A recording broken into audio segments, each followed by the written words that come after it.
Gempa bumi datang tiba-tiba. Aku tewas di tahun ke-7 hubunganku yang toksik bareng Gu Qinghan.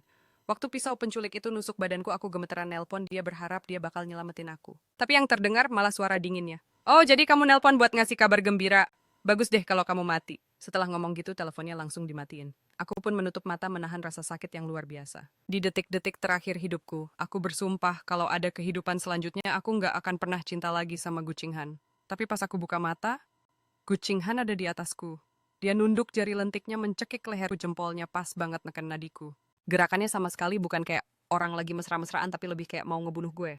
Refleks gue langsung dorong dia kuat-kuat. Gu Qinghan terduduk di kasur masang muka dingin. Semu baik kamu kumat lagi apaan sih? Gue nggak peduliin dia, gue buru-buru ambil HP buat ngecek tanggal. Gila. Gue terlahir kembali balik ke masa-masa awal nikah sama Gu Qinghan. Sumpah otak gue langsung ngeblank. Belum sempat gue sadar sepenuhnya, HP Gu Qinghan tiba-tiba bunyi. Dari seberang telepon kedengeran suara yang familiar. Qinghan, kapan kamu jemput aku? Bukannya kita udah janji mau nonton? Dengar suara yang Tai Wei, Gu Qinghan langsung nenangin dia dengan suara lembut sambil buru-buru bangun dan pakai baju. Aku segera ke sana. Akhirnya gue sadar sepenuhnya.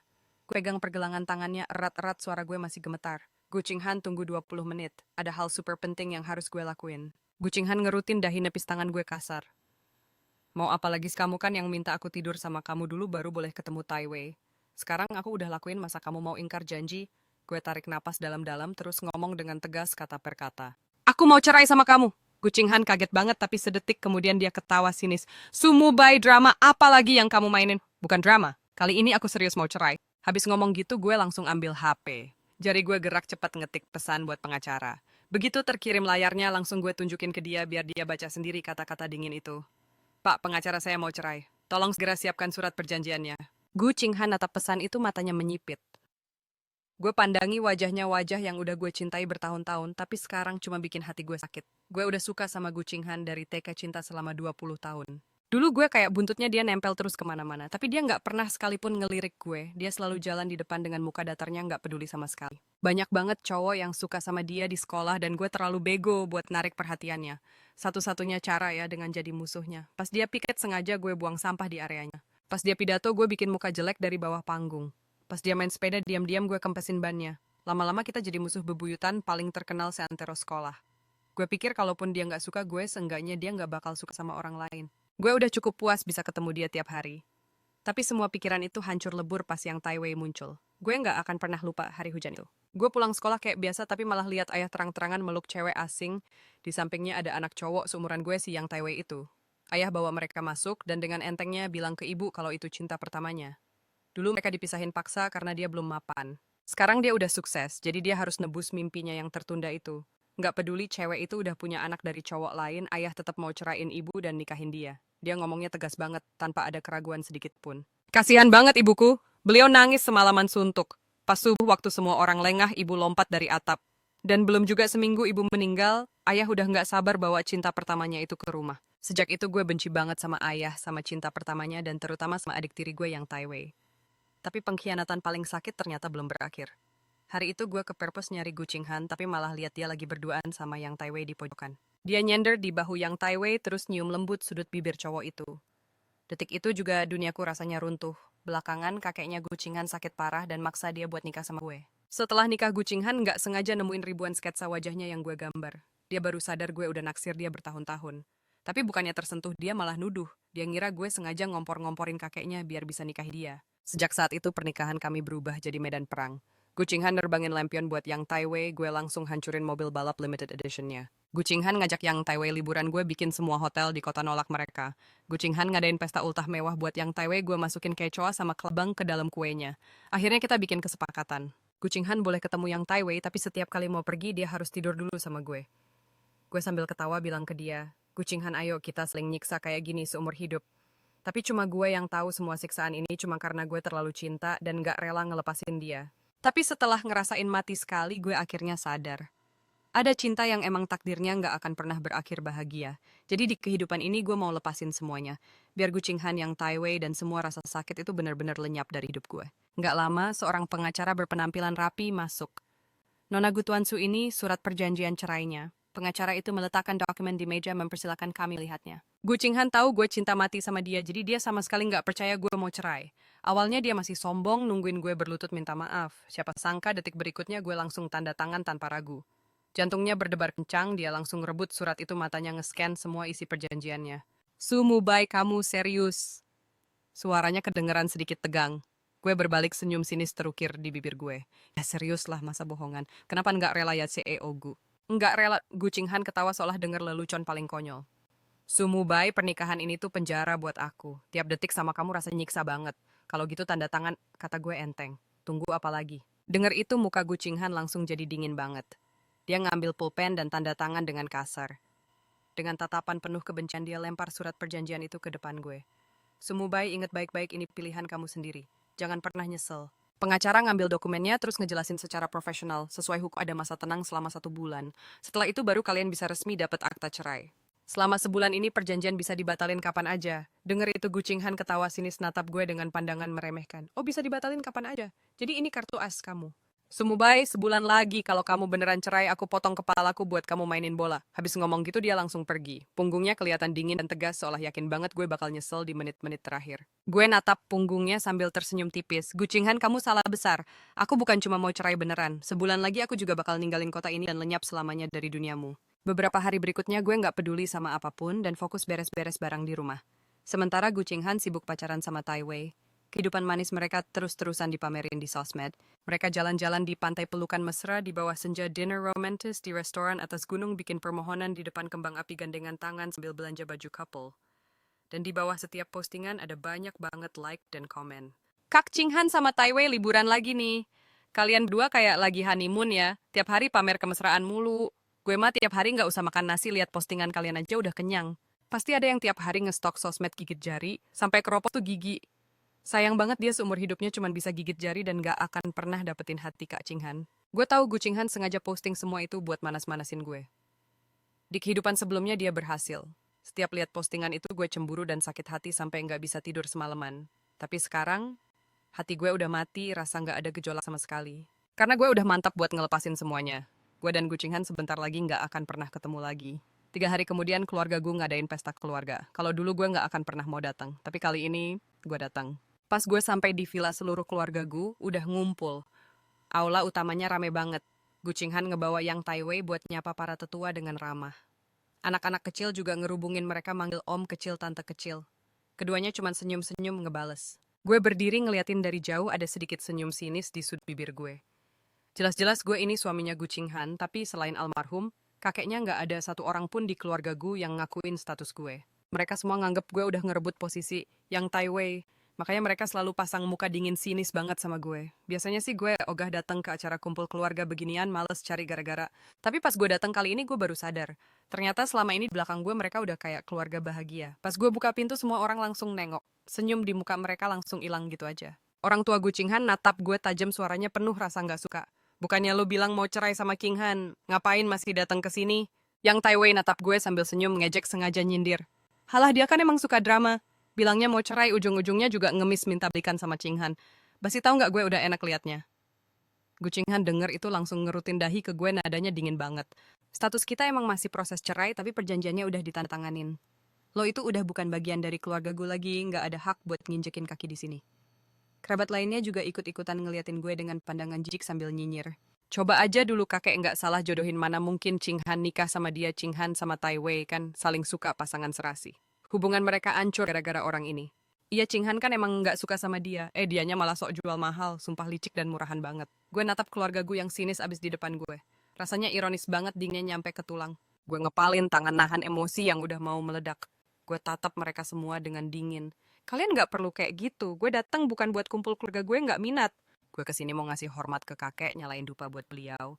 Abis itu gue langsung pergi. Dengar alasan ini mereka nggak bisa ngusir gue lagi. Cuma bisa pasang muka ketus pas gue jalan sendirian ke aula leluhur. Selesai berdoa, gue keluarin giok yang kakek kasih pas nikahan dulu, dan gue taruh di atas guci abunya. Kek, suara gue pelan banget hampir hilang di udara seolah takut ganggu tidur kakek. Kakek pernah bilang, asal kamu nikah sama Gu Qinghan seumur hidupmu bakal ada yang nemenin. Bibir gue melengkung nahan sakit, tapi kakek enggak bilang disiksa sama orang yang paling kita cinta itu lebih sakit daripada sendirian. Gu Qinghan nggak cinta sama aku, kek. Pernikahan ini cuma siksaan buat dia. Di kehidupan lalu kematianku tragis banget. Makanya di kehidupan ini aku mutusin buat ngelepasin dia. Kakek jangan khawatir, hidup masih panjang. Aku bakal hidup dengan baik kali ini.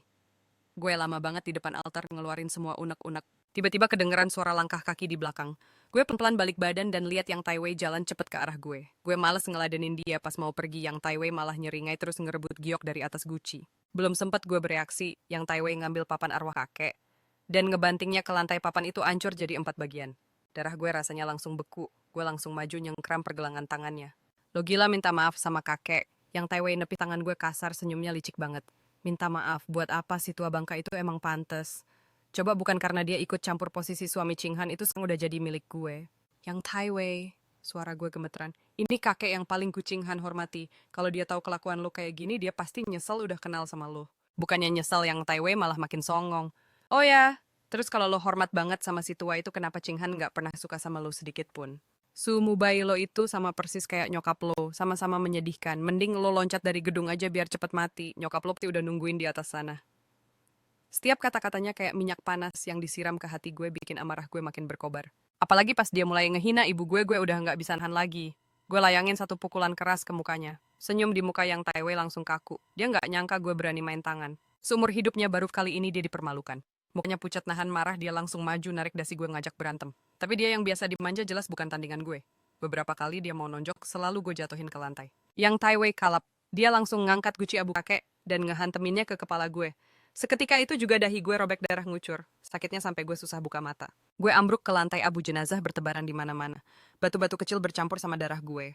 Gue terbaring di genangan darah, cuma bisa mengerang putus asa. Keributan itu langsung bikin semua orang di ruang utama datang. Lihat pemandangan ancur ini, guci dan papan arwah yang pecah, muka mereka semua langsung berubah. Muka Gu Qinghan gelap banget, tatapannya sedingin es kue. Apalagi yang lo lakuin, ini aula leluhur, ini cara lo ngehormat kakek. Batayam. Gue sakit banget sampai nggak bisa ngomong. Sebaliknya yang Tai Wei langsung pasang muka melas dan ngadu. Qinghan, aku cuma mau lihat gioknya, kelihatannya bagus. Tapi dia langsung nonjok aku. Aku mau bales, tapi dia malah pakai guci abu sama papan arwah kakek buat mukul aku. Aku ngehindar ngedorong dia dikit. Siapa sangka dia malah jatuh kayak gitu. Dengar ceritanya, semua keluarga gue langsung natap gue. Tatapan mereka seolah jadi pisau yang siap nusuk gue. Seketika itu juga semua orang nyalahin dan maki-maki gue. Bahkan ada yang mau ngehukum gue pakai aturan keluarga. Di tengah situasi kacau ini, Gu Qinghan ngasih isyarat. Seorang pelayan langsung bawa cambuk keluarga. Bikin onar di aula leluhur dosa pertama, ngerusak papan arwah dan guci abu dosa kedua. Mukul tamu tanpa alasan dosa ketiga, hukuman digabung. Gu Qinghan, gue mendongak mata gue penuh amarah. Lu bahkan nggak nanya dulu. Belum selesai gue ngomong, cambukan pertama mendarat telak di punggung gue, memotong paksa omongan gue. Gue gemeteran nahan sakit, tapi gue tetap gigit bibir. Jelas-jelas yang Tai Wei yang mulai, cambukan kedua menyusul. Gue berusaha bangun, tapi dua bodyguard nahan bahu gue. Gue teriak sampai mata gue merah. Gu Qinghan, lo buta, jelas-jelas dia. Laksanakan 30 cambukan sehingga, teriak petugas pelaksana. Cambuk itu terus menyambar punggung gue kayak gigitan ular berbisa. Darah segar cepet banget nembus baju gue. Gue pusing nahan sakit, tapi gue tetap angkat kepala natap lurus ke arah Gu Qinghan. Di sana gue lihat Gu Qinghan lagi ngerapiin dasi yang Tai Wei dengan lembut. Caranya hati-hati banget, seolah yang Tai Wei itu barang paling berharga. Pemandangan itu lebih sakit dari cambukan di punggung gue, bikin darah naik ke tenggorokan. Cambukan terakhir mendarat gue akhirnya nggak kuat lagi dan ambruk ke lantai. Sebelum pingsan, gue dengar suara dingin Gu Qinghan. Buang dia keluar, jangan kotori aula leluhur. Pas gue buka mata lagi, gue udah ada di kasur dingin di villa kami. Sepi banget, tapi rasa perih di punggung ngingetin gue hukuman cambuk itu bukan mimpi buruk. Itu hukuman yang Gu Qinghan kasih langsung buat gue. Gue nyeringai coba buat duduk, tapi nggak sengaja nyentuh luka. Gue nahan napas, mata gue udah panas. Inilah cewek yang udah gue cintai selama 12 tahun. Gue paksain diri buat bangun dengan gemeteran, gue obatin luka sendiri. Pas alkohol dan kasa nyentuh kulit gue, gigit bibir sampai berdarah, nolak buat teriak kesakitan. Selesai ngobatin luka, baju gue udah basah sama keringet. Seminggu setelahnya gue cuma bisa tiduran di kasur kayak mayat hidup. Luka di punggung gue baru aja kering, tapi kesenggol dikit aja langsung robek lagi. Selama itu Gu Qinghan nggak sekalipun pulang nengokin gue. Tapi chat dari yang Tai Wei terus-terusan masuk kayak racun. Qinghan hari ini ngajak aku ke pelelangan. Dia nawar paling tinggi buat beli jam tangan berlian termahal di sana. Bagus nggak modelnya, lusa itu anniversary 6 tahun kita kenal. Dia nyiapin pesta khusus di kapal pesiar buat ngerayain. Bukan cuma itu, dia juga ngasih aku cincin pasangan yang dia desain sendiri. Buat hadiah katanya. Muka gue datar ngehapus semua chat itu, lalu diem-diem gue beresin semua barang yang berhubungan sama Gu Qinghan. Foto-foto candid dia yang gue ambil, diem-diem surat cinta zaman remaja yang nggak pernah dia buka, gaun putih yang gue beliin tapi nggak pernah dia pakai. Gue senyum miris masukin semua barang itu ke kantong sampah. Tepat saat itu pintu kamar kebuka. Gucinghan masuk pas banget lihat barang-barang yang gue buang. Matanya kelihatan dingin. Masih aja main drama tarik ulur kayak gini. Sampai sengaja milih pas aku pulang buat buang barang. Niat banget ya lo. Gue nggak ngangkat kepala lanjut buang barang. Drama atau bukan 15 hari lagi lo bakal tahu. Dia ketawa sinis. Ingat banget ya jangan-jangan lo ngitungin hari. Iya. Gue akhirnya natap dia senyum tulus yang udah lama hilang muncul di wajah pucat gue. Tiap hari gue ngitung mundur. Nggak sabar nunggu hari di mana gue bisa bener-bener bebas dari lo. Dengar itu muka Gucinghan langsung gelap. Dia natap gue dengan jijik. Dasar nggak berharga. Sumobai lo pikir gue bakal percaya. Percaya atau enggak itu terserah lo. Gue menatap matanya tajam, suara gue terdengar pelan tapi menusuk. Gucinghan kali ini, gue beneran udah nggak butuh lo lagi. Entah kenapa melihat tatapan gue yang begitu tegas hati Gucinghan mendadak goyah. Dia baru saja mau membuka mulut, tapi pas banget yang Tai Wei melakukan panggilan video. Gucinghan menatap gue lama, tapi akhirnya memilih untuk tidak buang-buang waktu. Dia langsung berbalik dan masuk ke ruang kerjanya. Setelah semua barang gue beres, gue langsung angkat tas dan cabut dari rumah itu. Hari ini ulang tahun gue, dan seperti biasa sohib-sohib gue udah nyiapin pesta kejutan. Bareng mereka ketawa dan rusuh bareng, gue perlahan bisa lupa sama semua masalah belakangan ini. Akhirnya gue bisa ketawa lepas dari hati. Tapi kebahagiaan itu cuma sesaat. Pas kita lagi siap-siap mau tiup lilin pintu ruangan, tiba-tiba didobrak. Gucinghan masuk bareng Yang Tai Wei dan gerombolan gengnya. Geng cewek itu melihat sekeliling dengan tatapan sinis. Oh, lagi ngerayain ulang tahun ya? Duh, sorry banget nih, tempat ini udah kita ambil alih. Jadi bisa tolong kalian semua enyah dari sini sekarang juga. Ngeliat tamu tak diundang ini, tangan yang megang gelas sampahnya langsung kaku. Jari-jari gue mengeras sampai sedikit pucat. Dari tatapan mereka yang penuh kebencian, gue sadar mereka sengaja datang buat bikin gara-gara sengaja nggak mau ngebiarin gue ngerayain ulang tahun dengan tenang. Teman-teman gue juga paham situasinya, tapi demi ngelindungin gue, mereka nggak gentar sedikit pun. Heh, biar kita perjelas ya, kita yang booking tempat ini duluan. Kalau ada yang harus cabut ya kalian. Dengar mereka berani ngelawan cewek-cewek itu malah ketawa ngakak. Mereka langsung ngeluarin sebuah kontrak dan ngelemparnya ke meja. Lihat baik-baik, gedung ini udah dibeli sama Kak Cinghan, kita mau ngusir siapa aja suka-suka kita dong. Kalau kalian pintar, mending pergi sendiri daripada diusir kayak sampah. Teman-teman gue emosinya udah diubun-ubun, mereka masih mau ngelawan. Gue buru-buru nahan mereka. Gue natap Gucinghan, jual beli nggak membatalkan perjanjian sewa kan? Lagian masih banyak ruangan kosong di sini. Gucinghan diam aja malah, yang Tai Wei yang ada di sampingnya nyamber. Sorry ya bro, gue cuma suka ruangan yang ini. Setelah itu dia gelendotan manja di lengan Gucinghan. Cinghan, aku suka banget dekorasi ruangan ini. Usir mereka pergi ya. Gucinghan bahkan nggak ngelirik gue sama sekali. Bersin. Begitu kata itu keluar, gerombolan itu langsung bergerak mulai ngancurin seisi ruangan. Balon-balon yang udah disiapin susah payah sama teman-teman gue diinjak sampai pecah, bunga-bunga segar, ancur lebur, kue ulang tahun dilempar ke tembok, krimnya belepotan di mana-mana, bahkan foto gue disobek-sobek. Sialan lo semua gila ya? Teriakan marah teman-teman gue nggak berhenti. Gue juga udah nggak tahan lagi, gue maju buat nyelamatin foto terakhir gue, tapi gue malah didorong kasar. Di tengah kekacauan itu, entah siapa yang nyenggol gue, tubuh gue oleng dan hampir jatuh ke arah Yang Tai Wei. Yang Tai Wei teriak lebay banget. Tatapan Gucinghan seketika berubah jadi sedingin es. Dia langsung narik Yang Tai Wei ke belakangnya buat ngelindungin dia dan dengan kasar ngedorong gue. Gue kehilangan keseimbangan dan seluruh tubuh gue jatuh menimpa menara gelas sampahnya di samping. Brak, ratusan gelas kaca pecah berantakan menciptakan hujan pecahan kaca. Anggur dingin bercampur sama darah segar langsung membasahi setelan jas gue. Rasa sakit dari pecahan kaca yang nusuk kulit bikin pandangan gue jadi gelap. Seret dia keluar. Suara Gucinghan dinginnya bukan main. Dua cowok langsung jambak rambut gue dan nyeret gue keluar, kepala gue sampai kebentur anak tangga bikin badan gue penuh darah. Darah segar ngecap di lantai ngebentuk jejak merah gelap. Pandangan gue mulai kabur, telinga gue berdengung. Sebelum gue pingsan, hal terakhir yang gue lihat adalah Gucinghan yang dengan lembut merapikan rambut Yang Tai Wei yang berantakan. Sikapnya hati-hati banget, seolah-olah Yang Tai Wei. Entah berapa lama gue akhirnya sadar dan udah ada di rumah sakit. Teman-teman gue nungguin di samping, tatapan mereka penuh amarah dan rasa nggak terima. Mobile lo beneran nggak mau cerai sama dia? Ahmad dan Rizkio.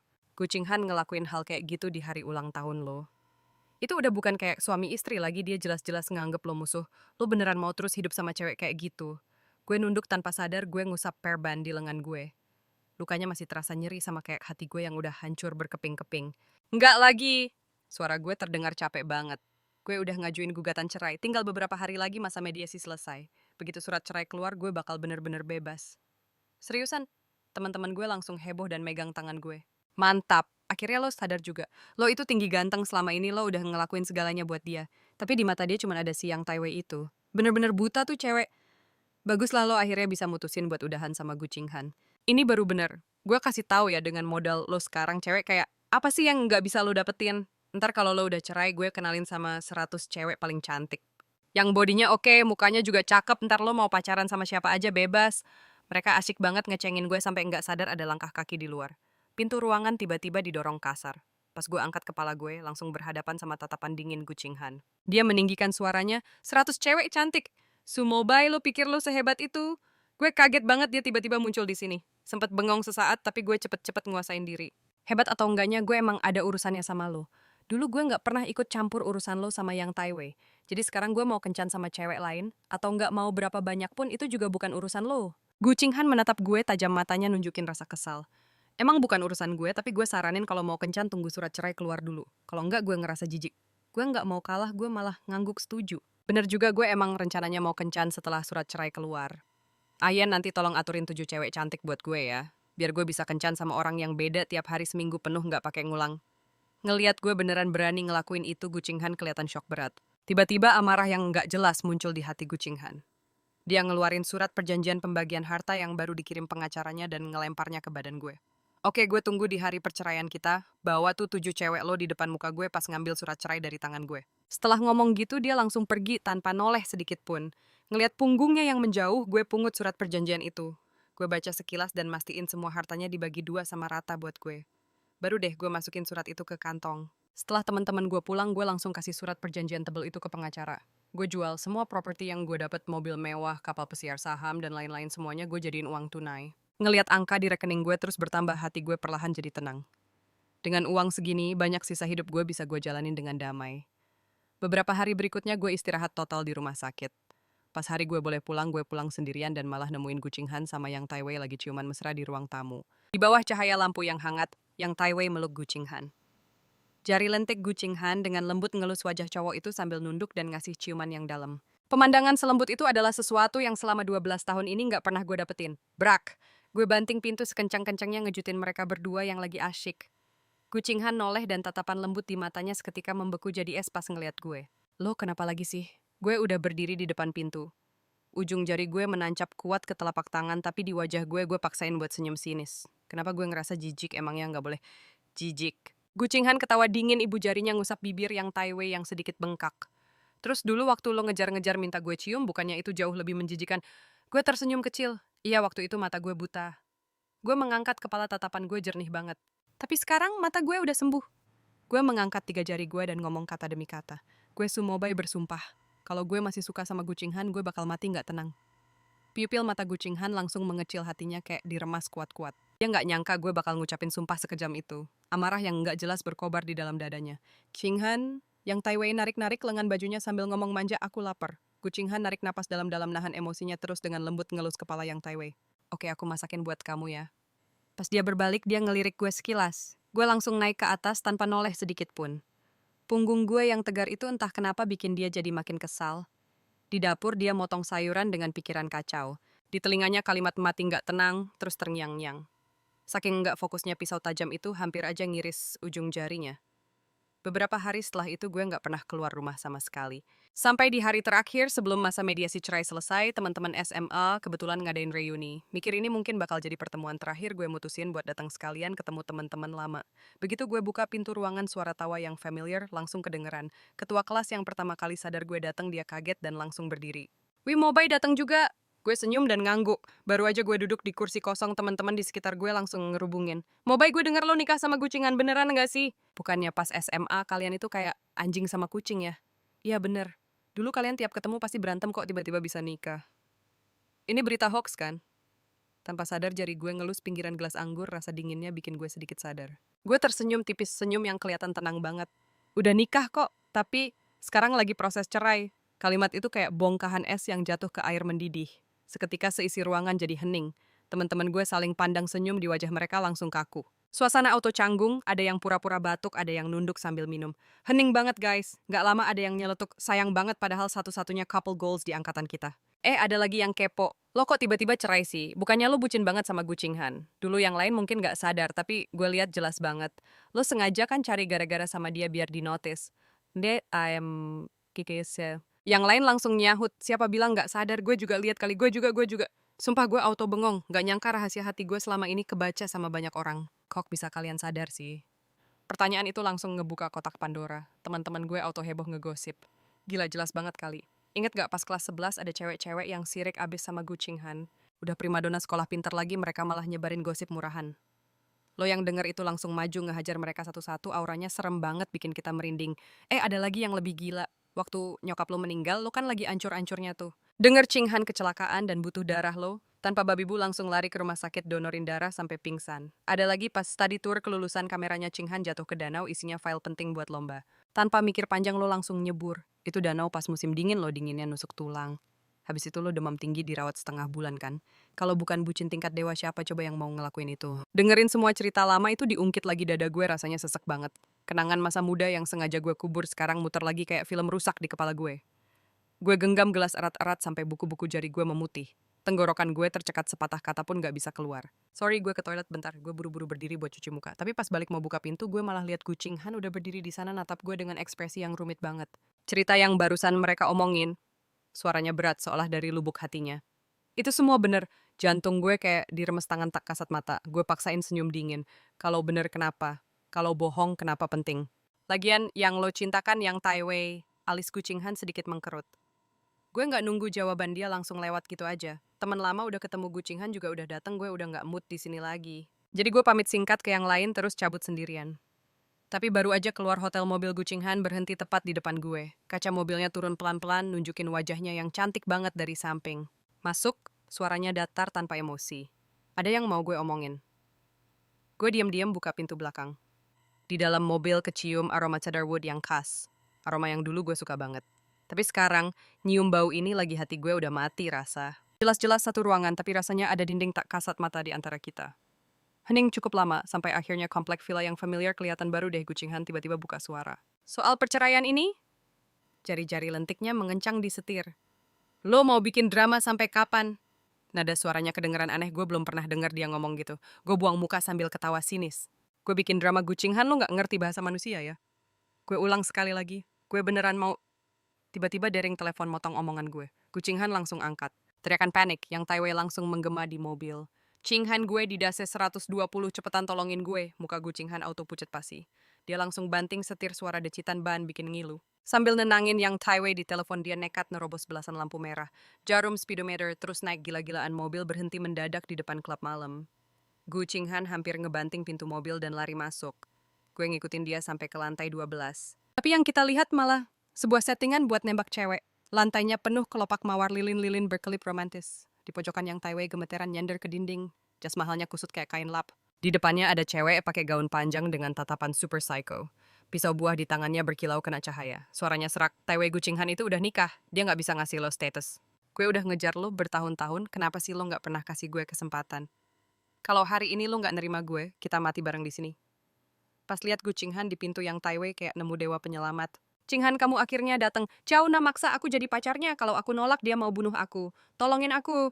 Cewek itu noleh matanya melotot kaget lihat Qinghan dan jadi makin histeris. Gu Qinghan, jangan deket-deket atau jangan salahin gue berbuat nekat. Qinghan jelas gak takut, tapi dia khawatir Chauna bakal nyakitin yang Tai Wei.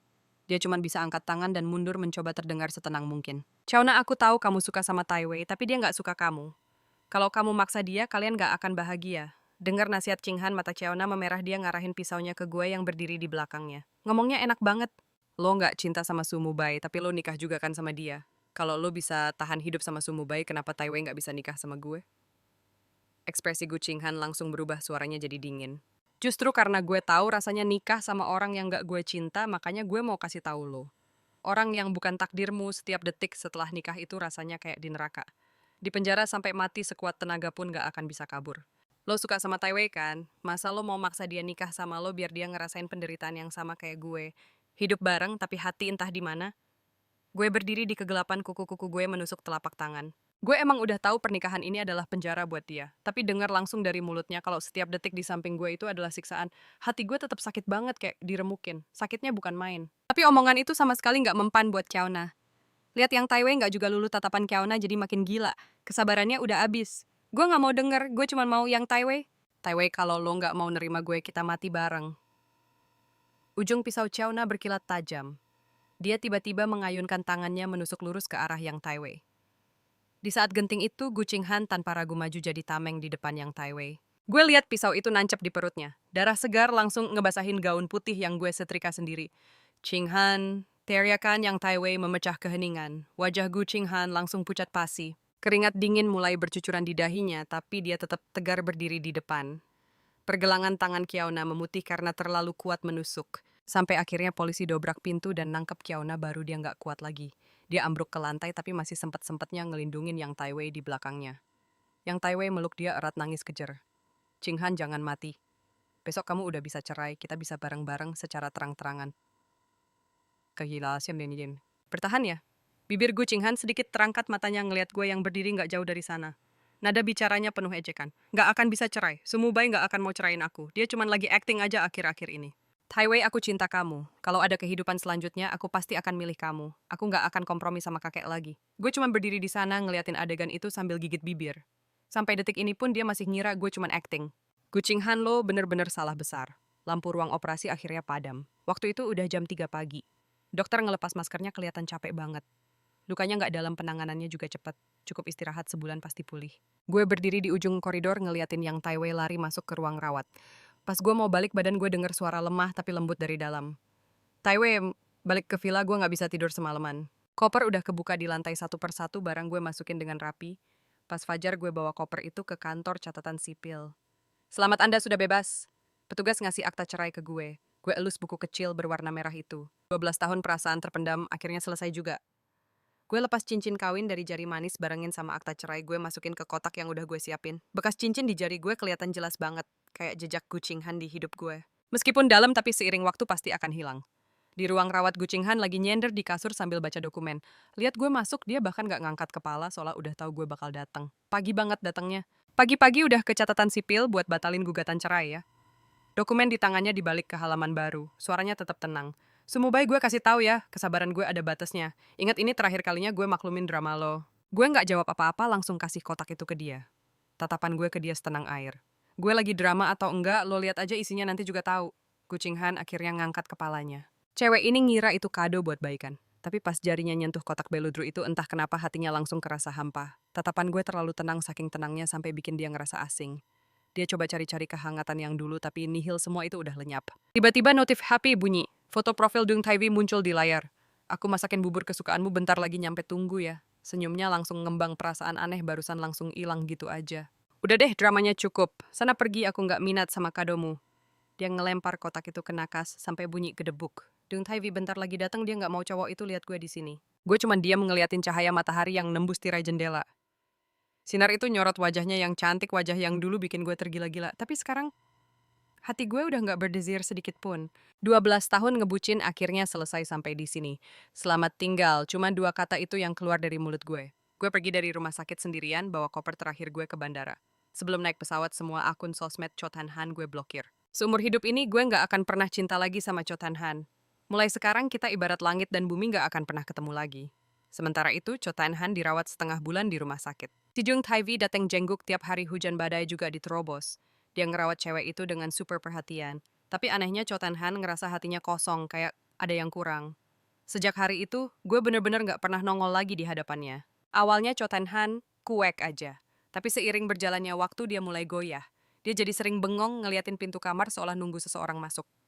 Tapi yang ditunggu-tunggu gak pernah datang. Tan Han, minum supnya ya. Aku khusus minta Bibi di rumah masakin sup ayam herbal. Ini bagus banget buat nambah darah. Dung Taiwi nyendokin supnya, niupin pelan-pelan sampai anget, baru disuapin ke mulut cewek itu. Dia cuma mangap kayak robot, matanya malah nggak bisa lepas dari pintu. Tan Han, kamu liatin apa? Senyum Dung Taiwi, jadi aku sadar ada yang aneh.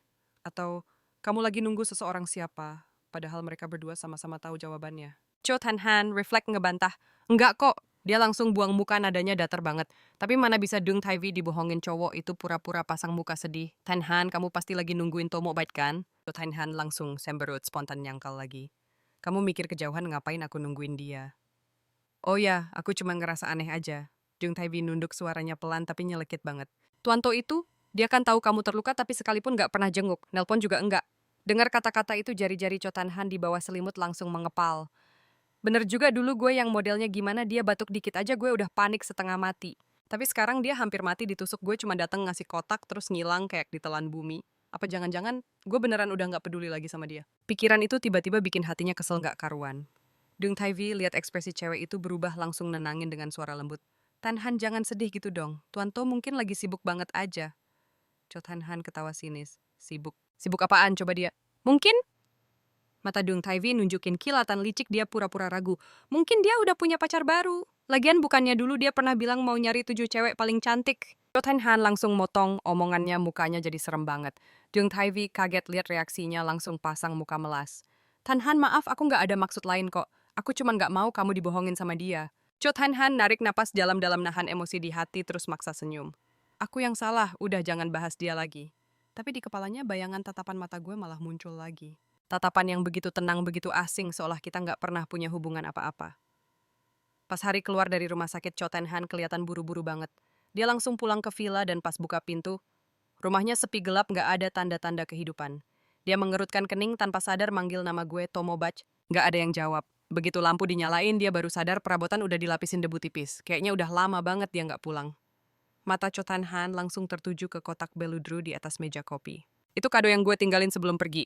Waktu mau pulang, asistennya sempet nanya apa kotak itu mau dibalikin sekalian. Awalnya dia gengsi dan gak peduli, tapi akhirnya tetap nyuruh asistennya buat nyimpen. Sekarang kayak kesurupan tangannya terulur ngambil kotak itu.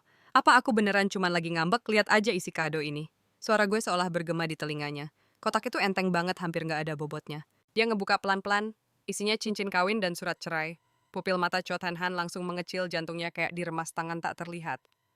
Apa-apaan ini? Dia buru-buru buka surat cerai itu, di atasnya ada stempel resmi dari kantor catatan sipil. Tanggalnya, tepat di hari dia terluka. Cho Tan Han natap buku kecil merah itu, jari-jarinya gemeteran hebat. Jadi, gue nggak lagi pura-pura, gue nggak lagi tarik ulur.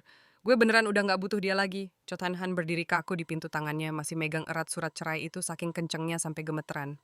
Surat berlatar merah dengan tulisan emas itu kelihatan dingin banget di bawah lampu. Stempel merah dari kantor catatan sipil itu rasanya kayak cap panas yang nyakitin mata, mengumumkan akhir dari pernikahan mereka.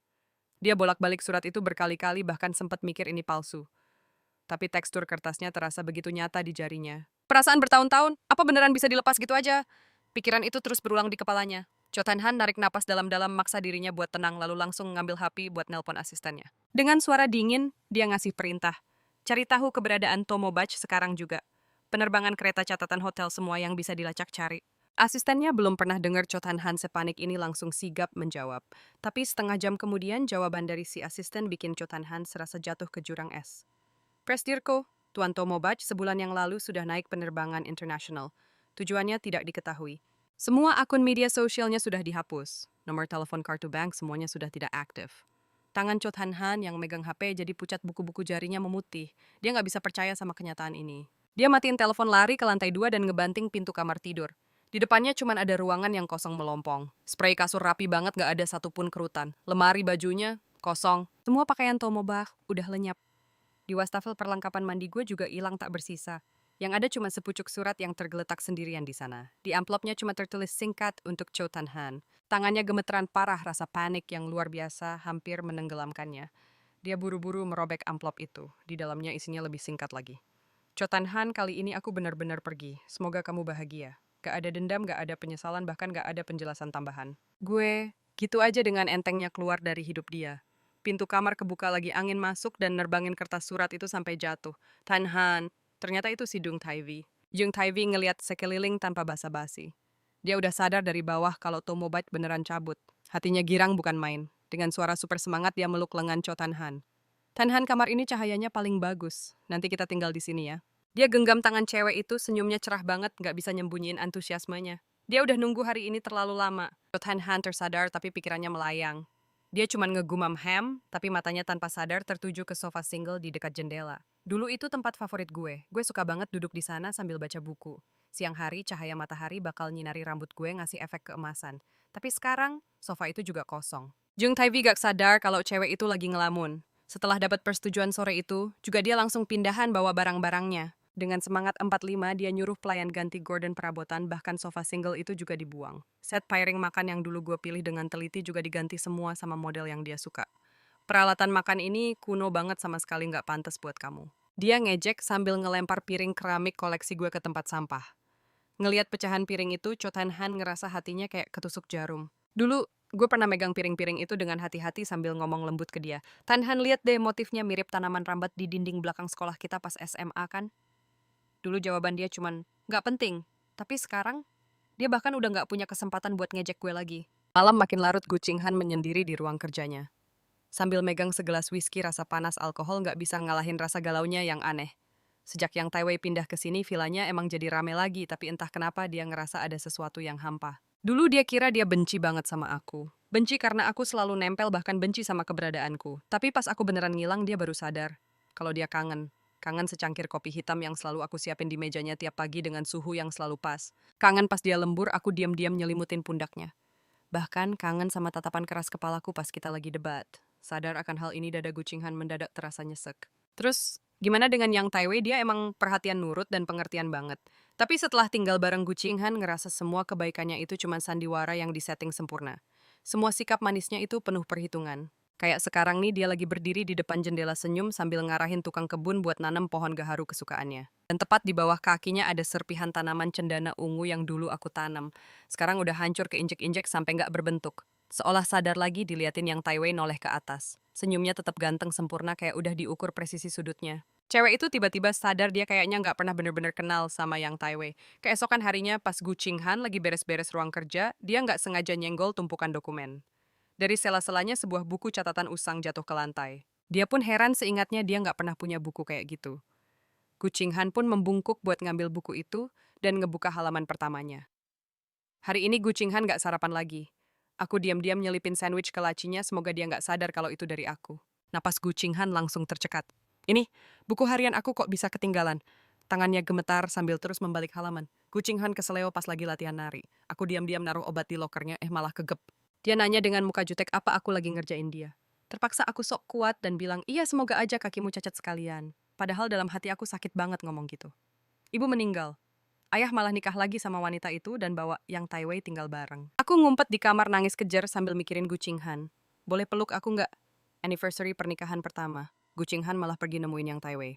Kue yang udah kubeli langsung aku buang ke tong sampah. Tapi tengah malam aku nggak tahan dan ngambil lagi kue itu. Aku makan sendirian. Rasanya hancur banget. Halaman demi halaman terus dibalik pandangan Gu Qinghan mulai kabur. Setiap kata di buku ini ternyata menyimpan perasaan yang begitu dalam dan tulus. Jadi selama ini di saat dia nggak pernah lihat, aku udah cinta mati sama dia dengan cara yang paling tulus. Tapi dia malah nginjek-injek perasaanku sampai hancur. Saking syoknya, Gu Qinghan langsung ngebanting buku hariannya, nyamber kunci mobil, dan lari keluar rumah. Dia harus ke bandara, sekarang juga ngecek semua jadwal penerbangan. Pokoknya mau jungkir balikin dunia sekalipun dia harus nemuin aku. Saat itu aku lagi asyik di duniaku sendiri. Tiba-tiba aku dengar suara langkah kaki yang terburu-buru. Aku refleks noleh dan ngeliat sesosok cewek lagi panik nyari-nyari di halaman. Itu Gu Qinghan. Matanya nunjukin kepanikan dan kebingungan yang luar biasa. Jantungku langsung deg-degan. Nggak tahu kenapa dia bisa jadi kayak gitu. Tapi, kalaupun dia nemuin aku terus, kenapa? Dia mau bilang apa? Maaf, atau aku nyesel? Apa aku bakal percaya lagi sama omongannya?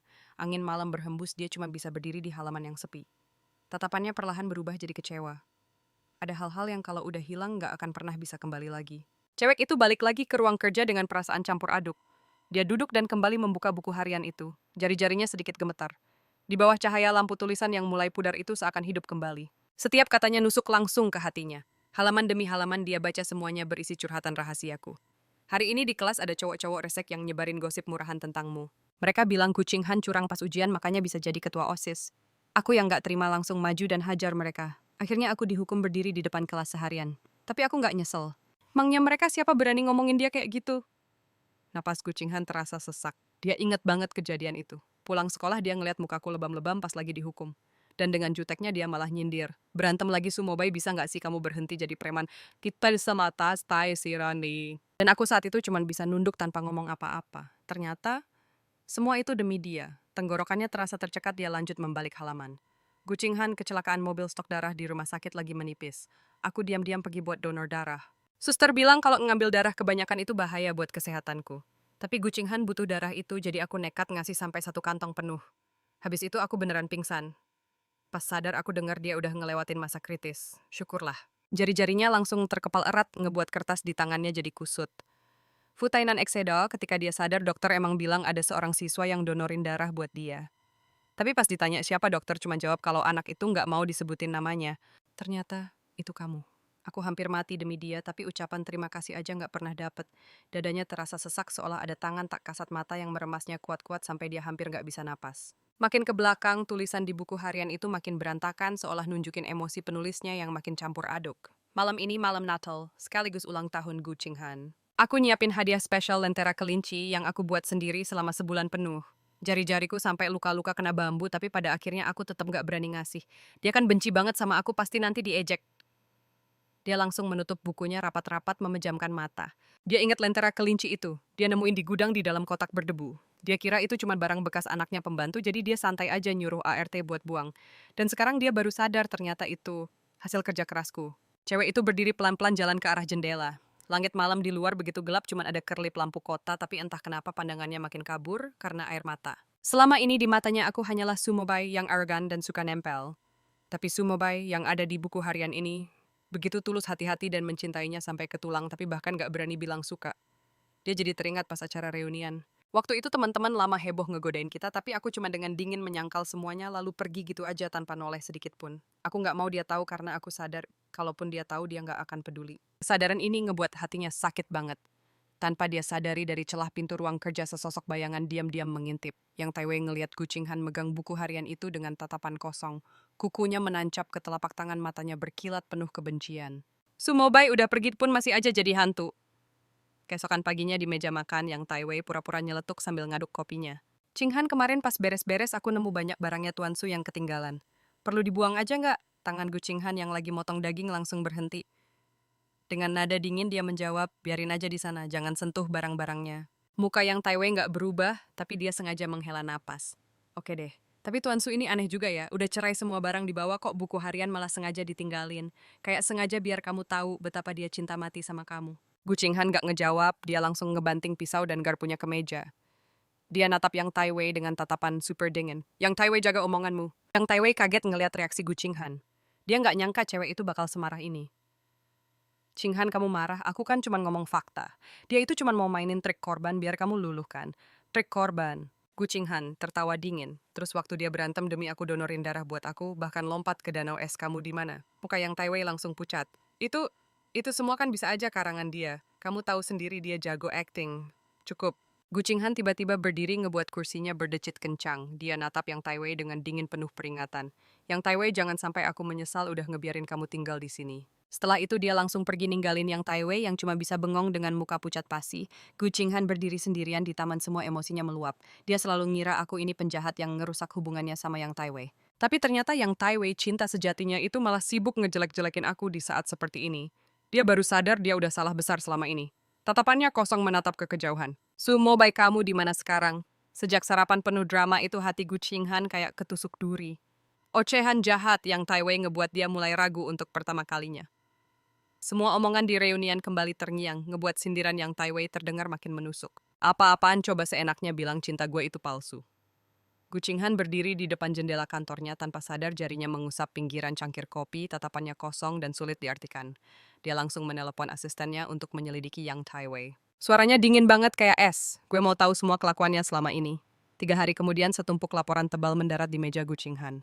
Baru aja dia buka halaman pertama, mukanya langsung berubah jadi kelam. Ternyata semua kecurigaannya beneran jadi kenyataan. Yang Tai Wei jauh lebih busuk dari yang dia kira. Laporan itu mencatat semua detail kegiatannya selama ini main mata sama banyak pengusaha kaya. Bahkan ada bukti dia manfaatin Gu Qinghan buat ngejatuhin saingan bisnis keluarganya secara diam-diam. Tapi yang paling bikin dia shock adalah semua detail di dokumen itu nunjukin kalau setiap kali hubungannya sama gue memburuk itu hampir selalu terjadi setelah Yang Tai Wei muncul. Waktu SMA, gue sama dia itu cuman musuh bebuyutan biasa, tapi sejak Yang Tai Wei pindah sekolah, sikap gue ke dia tiba-tiba jadi makin tajam. Pas kuliah dia kecelakaan mobil dan masuk rumah sakit, gue diam-diam ngerawat dia. Tapi nggak lama setelah dia sadar, Yang Tai Wei langsung playing victim di depannya bilang, Sumubai itu sama sekali nggak peduli sama lo. Dia bahkan nggak jenguk lo sama sekali. Setelah menikah, konflik gue sama dia makin parah. Kalau diingat-ingat lagi, setiap pertengkaran itu hampir selalu dipicu sama Yang Tai Wei atau ucapan orang di sekitarnya. Kak Qinghan, akhir-akhir ini moodku lagi jelek, bisa temenin aku nggak? Qinghan, kayaknya kakak benci banget sama aku, dia baru aja marahin aku. Qinghan, Sumubai masukin obat tidur ke kopi aku, kok dia tega banget sih sama aku? Tangan Gu Qinghan terkepal kencang sampai buku-buku jarinya memutih, dia tiba-tiba sadar akan sebuah fakta pahit yang sulit diterima. Kemungkinan besar dia udah dipermainkan sama Yang Tai Wei selama 10 tahun penuh. Kalau sampai sini dia masih belum yakin. Sebuah insiden berikutnya bikin sikap Gu Qinghan ke Yang Taiwei berubah total. Teman Gu Qinghan Chutuan datang menemuinya dengan wajah bingung sambil menyerahkan sebuah alat perekam suara. 2 hari lalu gue nggak sengaja ketemu Yang Taiwei di bar. Isi rekaman ini kayaknya lo harus denger deh. Setelah serangkaian suara berisik rekaman itu, tiba-tiba jadi lebih senyap. Detik berikutnya suara yang familiar terdengar. Kayaknya Yang Taiwei udah sedikit mabuk. Waktu itu dia lagi nongkrong sama teman-temannya di ruang VIP, ketawanya lepas banget. Cutuan awalnya nggak mau nguping tapi tawa licik dan sikap seenaknya. Yang Taiwei bikin dia jadi penasaran. Gu Qinghan, emang dia siapa anjir? Cuma pion di tangan gue doang. Yang Taiwei meletakkan gelas wine-nya, sudut bibirnya menyeringai puas. Ngelihat ekspresi kaget teman-temannya, dia ketawa lagi. Gue bilang ya kalian beneran ngira gue cinta sama dia. Jangan bercanda deh kalau bukan karena lihat dia punya duit dan kuasa, siapa juga yang mau capek-capek acting bucin bertahun-tahun sama dia. Teman-temannya langsung ketawa ngakak, ada yang nanya, terus Sumubai gimana? Dengar-dengar dia cinta mati sama Gu Qinghan. Yang Taiwei tertawa sinis, matanya penuh penghinaan. Sumubai dia itu lebih bego lagi, bucin sampai tolol. Bertahun-tahun ujung-ujungnya tetap aja dibencikan. Dia menenggak minumannya makin sombong dan menjadi-jadi. Kalian tahu nggak soal insiden di altar leluhur gue maki-maki Gu Qinghan kayak gitu? Dia percaya aja omongan gue. Dia kira gue beneran dibully sama Sumubai, padahal gue yang sengaja hancurin papan abu kakeknya duluan. Si bego Sumubai itu masih berani mau balas dendam, akhirnya malah dicambuk 60 kali sama Gu Qinghan sendiri. Hahaha, muka Cutuan langsung berubah pucat pasi. Dia diam-diam merekam percakapan itu lalu pergi. Dan langsung menelepon Gu Qinghan. Mendengar rekaman itu, Gu Qinghan serasa disambar petir, otaknya auto ngeblank yang kemudian disusul amarah yang meledak-ledak. Jari-jarinya meremas ponsel begitu kuat sampai urat-uratnya menonjol, matanya berkilat penuh niat membunuh. Dia bicara dengan suara tertahan seolah dipaksa keluar dari sela-sela giginya. Jadi, ini kenyataan di altar waktu itu. Jadi 60 cambukan di punggung gue itu murni rekayasa Yang Taiwei. Dan yang membuatnya makin murka adalah kesadaran bahwa dia telah menjadi komplotan Yang Taiwei.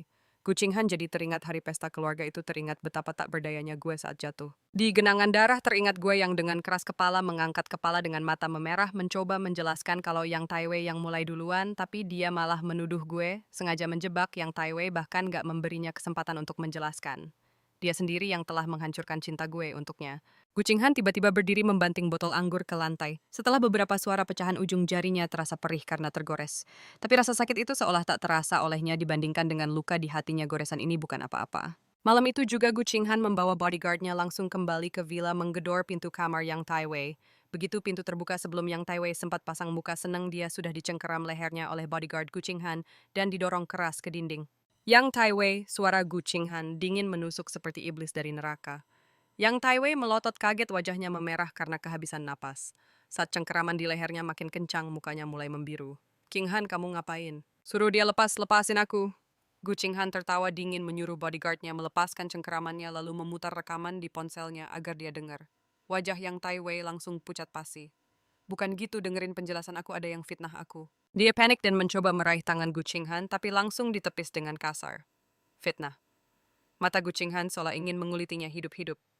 Terus ini semua apa? Dia melempar laporan investigasi ke wajah Yang Taiwei, kertas-kertas pun berhamburan di lantai. Kamu masih mau ngeles, gimana lagi? Apa ini juga ada yang fitnah kamu? Yang Taiwei menunduk dan setelah melihat tulisan di depannya, dia langsung jatuh terduduk di lantai. Hancur sudah, semuanya hancur. Gu Qinghan menatapnya dari atas dengan dingin tanpa sepatah kata pun. Sesaat kemudian dia berbalik pergi, punggungnya terlihat begitu tegar dan dingin. Yang Taiwei yang ditinggalkannya gemetaran hebat karena kaget dan takut. Pintu dibanting tertutup dengan suara yang menggelegar. Yang Taiwei secara refleks meringkuk, ketakutan air matanya jatuh, tapi di dasar matanya tersimpan kilatan mengerikan. Di saat yang sama, Paris sedang menyambut pagi. Sinar matahari masuk melalui jendela besar ke dalam apartemen. Gue duduk di sofa dekat jendela memegang secangkir kopi panas dan menghela napas lega. Di luar jendela, sungai Seine berkilauan. Menara Eiffel di kejauhan tampak samar-samar dalam cahaya fajar. Di sini nggak ada Gu Qinghan, nggak ada Yang Taiwei, nggak ada masa lalu yang bikin gue sesak napas, cuman ada gue sendirian. Gue menunduk menyeruput kopi, sudut bibir gue sedikit terangkat. Ternyata begini ya rasanya kebebasan. Bulan ketiga di Paris, gue mendaftar kursus lanjutan di sebuah sekolah desain. Gue emang udah punya bakat melukis dari dulu, ditambah lagi dengan semua emosi yang terpendam selama bertahun-tahun. Akhirnya gue menemukan jalan keluar. Gaya desain gue sangat unik, ada sentuhan estetika timur sekaligus kemegahan seni barat, dan dengan cepat menarik perhatian asisten dosen. Tuan Sukarya Anda luar biasa. Dosen memegang sketsa desain gue dengan penuh kekaguman, terutama potongan gaun ini seperti kupu-kupu yang keluar dari kepompong. Tren positif seperti ini benar keluar dari kepompong menjadi kupu-kupu, akhirnya aku berhasil. Akhirnya bebas dari bayang-bayang Gucinghan. Gue sekarang punya kemampuan seorang guru. Gue menyewa sebuah rumah kecil di Montmartre dan membuka brand gue sendiri. Pertemuan gue dengan Jiang Yueshu adalah sebuah kebetulan. Kami bertemu di sebuah pameran desain. Dia adalah keturunan Tionghoa yang besar di Prancis, keluarganya punya bisnis kain kelas atas. Dia sendiri adalah seorang desainer yang cukup terkenal. Hari itu dia berhenti di depan booth gue dan akhirnya menunjuk sebuah gaun panjang berwarna merah tua dan bertanya, "Inspirasi gaun ini dari mana?" Gue menatap gaun itu adalah karya pertama gue saat tiba di Paris. Gue terus mengulang puisi itu hampir tenggelam dalam kepedihan masa lalu. Tapi gue mengubah rasa sakit itu menjadi masa depan, maka lahirlah gaun ini. Warnanya merah klasik tapi di atasnya tersulam kupu-kupu emas yang seolah mengepakkan sayap dan siap terbang. "Faken," kata gue pelan. Jiang Yueshu menatap gue dalam-dalam lalu tiba-tiba tersenyum. "Nama saya Jiang Yueshu." Dia mengulurkan tangannya, "Senang bertemu dengan Anda, desainer Faken." Sejak saat itu dia menjadi pelanggan tetap di studio gue. Kadang dia membawa kain-kain langka, kadang dia hanya duduk diam di samping sambil melihat gue menggambar sketsa. Dia tidak pernah bertanya tentang masa lalu gue, tidak pernah melewati batas, hanya dengan kelembutannya yang pas sedikit demi sedikit meluluhkan pertahanan gue. Sumubai, suatu malam dia tiba-tiba bicara, "Bulan depan ada pekan mode internasional. Brand saya dapat 1 slot, Anda mau ikut?" Gue tertegun, itu adalah kesempatan yang diimpikan oleh banyak desainer. Gue menatapnya, tapi di matanya gue hanya melihat kekaguman dan dukungan yang tulus. Bukan kasihan, bukan perhitungan, hanya hati yang tulus yang percaya pada bakat gue. Mata gue terasa sedikit panas. Oke, hari-hari berikutnya gue mencurahkan seluruh energi gue untuk persiapan pekan mode. Menjelang acara gue pergi ke Champs-Élysées untuk memilih aksesoris. Tapi di depan sebuah butik mewah, gue nggak sengaja mendengar suara yang sangat familiar. "Mobak!" Tiba-tiba ada yang manggil nama gue, kaget banget, matanya sampai melotot. Gue sempat bingung, tapi akhirnya sadar. Anjir, Lamengan, teman SMA gue. Gila beneran ya lo? Lamengan auto heboh megang tangan gue. "Kok lo bisa ada di sini?" Dia ngeliatin gue dari atas sampai bawah, matanya penuh rasa kaget. Gimana nggak penampilan gue sekarang beda 180 derajat dari cowok suram dan pendiam di ingatan dia. Gue sekarang pakai kemeja putih simple, sama jeans, muka gue juga kelihatan lebih fresh. Tapi yang paling bikin pangling itu mata gue. Udah nggak ada lagi tatapan minder, yang ada cuman ketenangan dan pede abis. "Lo beda banget, gila," gumam Lamengan. Gue cuman senyum tipis. "Ya dong, karena gue akhirnya belajar buat sayang sama diri sendiri." Mata Lamengan langsung berkaca-kaca, terus dia tiba-tiba meluk gue. Syukurlah, beneran gue seneng banget liatnya. Gue nepuk-nepuk punggungnya pelan. Sinar matahari nyorot kami berdua bikin hati gue auto anget. Di hari Fashion Week, karya-karya gue jadi penutup acara. Para model berjalan di panggung pakai gaun rancangan gue. Kain sutra merah gelapnya ngalir indah kayak darah hidup. Kupu-kupu emasnya seolah berkilau dan mau terbang di bawah sorot lampu.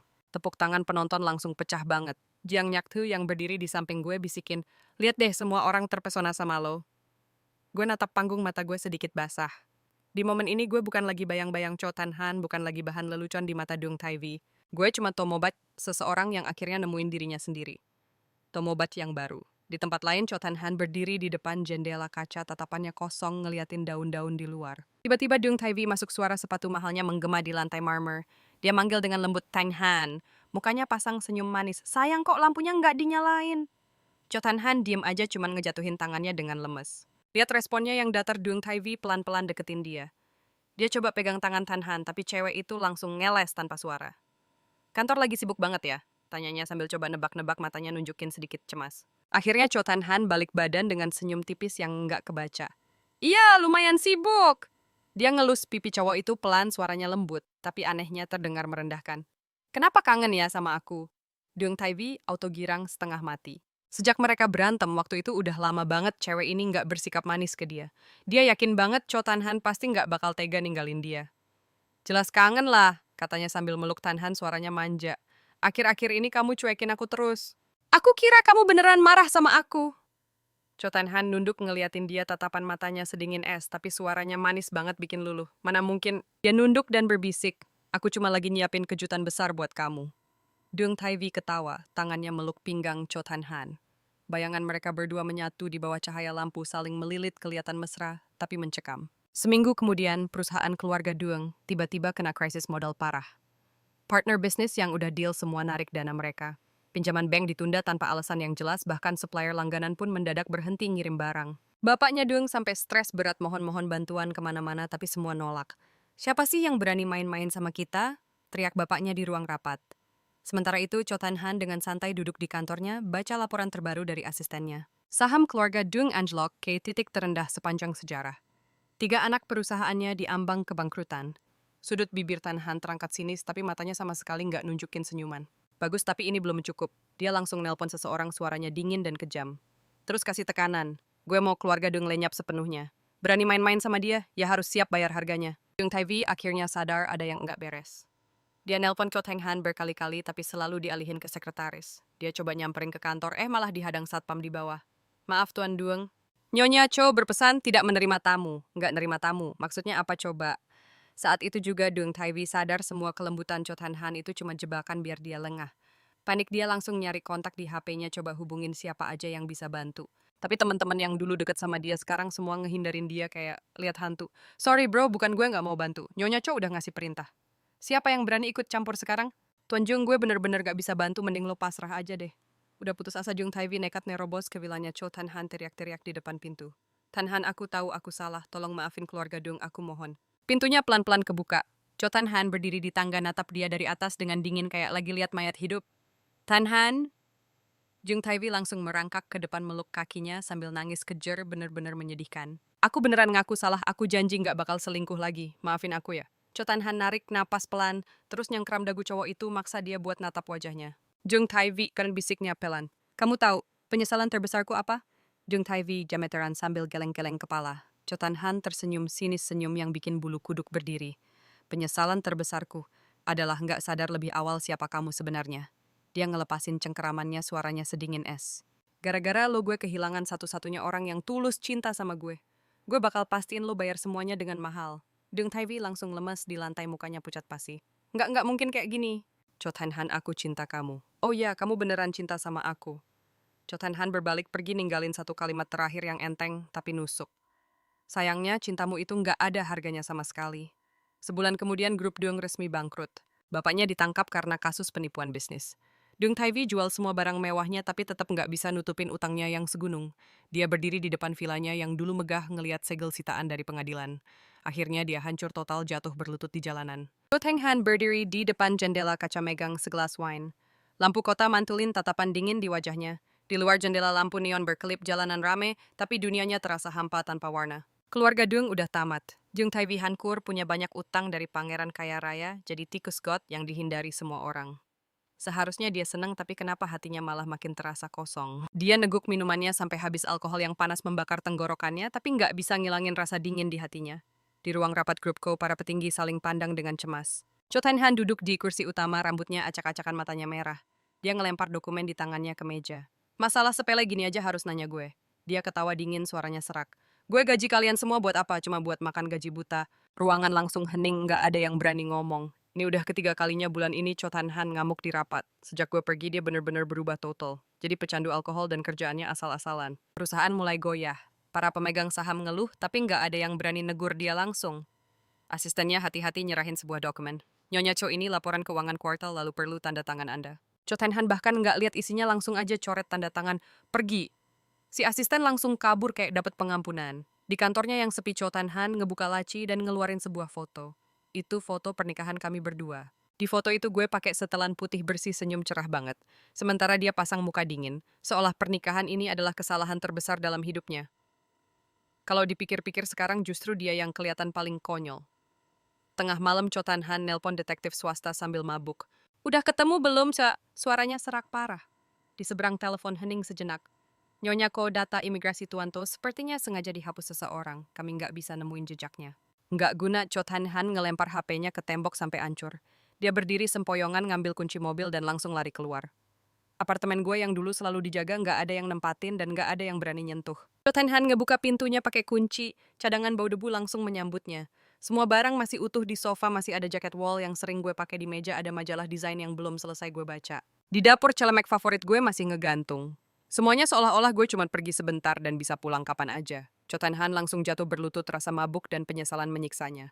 Tatapannya tertuju pada satu titik, lalu dia bergumam lirih, suaranya tercekat. Aku salah mau batch, pulanglah. Tapi ruangan itu kosong, hanya Gema suaranya sendiri yang menjawab. Paginya Cho Tan Han bangun di lantai yang dingin. Efek alkohol bikin badannya lemes banget, tapi ingatannya malah makin jelas dan menyakitkan. Cho Tan Han pelan-pelan berdiri natap rumah sewaan itu untuk terakhir kalinya, lalu nutup pintunya pelan. Kalau aku bisa nemuin kamu, kalau kamu masih mau kasih aku kesempatan, aku janji bakal nebus semuanya seumur hidupku. Musim dingin di Paris selalu datang tiba-tiba. Gue ngeratin shawl wall, gue napas gue berubah jadi uap putih bikin kaca jendela jadi buram. Pemanas di studio jahit gue ternyata masih rusak. Sambil niup-niupin jari yang kedinginan sampai merah, gue lanjut nge-sketch design buat series terbaru. Sejak Fashion Week, nama gue langsung meroket. Tawaran kerja sama numpuk kayak kertas tagihan di studio gue.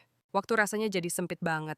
Gue tenggelam di meja desain suara pensil di atas kertas, kedengeran jelas sampai tiba-tiba bel pintu bunyi. Sumpah kaget Zhang Yueshu udah berdiri di depan pintu, mantel hitamnya kena butiran salju, tangannya bawa 2 kopi yang masih ngebul. Ujung hidungnya merah gemes, dan di bulu matanya ada tetesan air kecil yang berkilau kayak ditaburi berlian. Dengar-dengar ada desainer yang begadang lagi ya semalam. Dia kasih 1 kopi ke gue, tangannya nggak sengaja nyentuh punggung tangan gue. Caramel less milk, gila dia masih ingat, ini kan selera kopi gue dari zaman kuliah, bahkan Gucing Han aja nggak inget. Pas kopi itu angetin telapak tangan gue baru sadar ada gambar kupu-kupu aneh di lengan bajunya. Lo yang gambar, nggak mirip ya? Zhang Yueshu deketin mukanya nunjukin, ini sayapnya, ini antenanya. Dia deket banget sampai wangi pinus campur napas dinginnya kena muka gue. Gue baru sadar di telinga kanannya ada tahi lalat kecil banget ngumpet di bawah rambut hitamnya kayak bintang kecil yang misterius. Sumu bay, kopinya keburu dingin. Gue buru-buru minum tapi pas angkat kepala, dia tiba-tiba ngelap noda di sudut bibir gue. Tangannya yang anget cuma nyentuh sesaat, tapi kita berdua auto tatap-tatapan dan sama-sama nge-freeze. Di luar jendela salju pertama di kota turun perlahan. Malam sebelum Fashion Week, musim semi hujan turun deras banget. Waktu gue lagi cemas di depan gedung pameran, tiba-tiba ada payung hitam dari belakang ngelindungin gue. Udah gue duga lu pasti nggak bawa payung. Bahu kanan jas Zhang Yueshu udah basah kuyup. Ya udah mobil gue parkir di seberang, katanya sambil nunjuk jalanan yang udah becek. Zhang Yueshu yang pakai high heels jalan hati-hati tapi tiba-tiba dia kepeleset dan jatuh ke pelukan gue. Awas! Gue refleks meluk pinggangnya payung jadi oleng dan air hujan yang dingin nyiprat ke baju kita. Nembus kain yang basah, gue bisa ngerasain hangat dadanya dan detak jantungnya. Deg-degan, tapi nggak tahu ini jantung siapa yang lagi maraton. Kita berdua barengan mau ngomong tapi barengan juga diem lagi. Akhirnya Zhang Yueshu ketawa duluan. Gimana kalau kita hitung 1, 2, 3 terus ngomong bareng? Di tengah uap napas matanya kelihatan berkaca-kaca. Gue jadi inget gaun yang gue benerin kemarin, gaun daleman cewek itu. Diam-diam gue jahit separuh sayap kupu-kupu emas di sana. Yueshu di kata gue pelan. Nanti setelah Fashion Week selesai kita lihat lavender yuk. Dia nerima ajakan gue. Gue udah cek kok, musim bunga di Provence baru mulai bulan depan. Cahaya bulan pun menembus awan tipis. Pas lo dateng ke Fashion Week, lampu studio gue nyala semalaman. Gara-gara kopi terus-terusan gue tenggak, akhirnya gue demam tinggi. Di kamar hotel gue setengah sadar ngerasa ada yang ngangkat kaki gue pelan-pelan. Obat yang anget ngalir di tenggorokan gue. Yueshu, jam berapa sekarang? Jam 3 pagi. Suara Jiang Yueshu serak banget. Lo sadar nggak sih demam lo sampai 39 derajat? Gue coba buka mata dan ngeliat dia pakai jubah kusut matanya item kayak panda. Di meja obat demam berantakan. Lo belum tidur. Setiap setengah jam gue harus nyelimutin pasien bandel ini. Katanya sambil ngelap dahi gue yang keringetan pakai handuk basah, terus meluk lengan gue sambil ngoceh. Gue langsung seger lagi. Gue ngigo ya? Jiang Yueshu tiba-tiba nunduk deket banget sampai gue bisa ngitung bulu matanya. Sumu bay, dia natap dalam mata gue. Udah gue cobain buat lo. Ngehujat mantan pacar emang bisa nurunin demam. Tadi pas lo ngumpat yang ke-7 kalinya suhu badan lo beneran turun 3 derajat. Gue langsung ngakak tapi abis itu malah jadi sedih dan mata gue panas. Jiang Yueshu meluk gue, pelan dagunya nyender di bahu gue. Cowok juga boleh nangis kok. Kalau mau nangis, nangis aja. Stok jubah gue banyak. Matahari di Provence lebih cerah dari Paris. Jiang Yueshu berdiri di tengah ladang bunga ngeliatin gue yang dikerubungin anak-anak lokal buat main kembang api. Gue payah banget sampai ngerusak beberapa tangkai bunga, akhirnya gue sogok mereka pakai duit biar diem, malah diketawain. Desainer kamu nyembunyiin apa di tangan? Gue balik badan jalan ke arah dia. Coba tutup mata dulu. Begitu Jiang Yueshu nutup mata, dia ngerasa ada yang berat di rambutnya. Oke, boleh buka mata. Gue nunjukin layar HP gue ke dia. Di rambutnya terpasang setangkai lavender jadi kayak mahkota badut yang aneh. Jiang Yueshu cemberut mau ngelepasin itu tapi gue tahan pergelangan tangannya. Tunggu bentar, gue ngeluarin gelang dari saku gue. Di bagian dalam cincinnya terukir 1 huruf.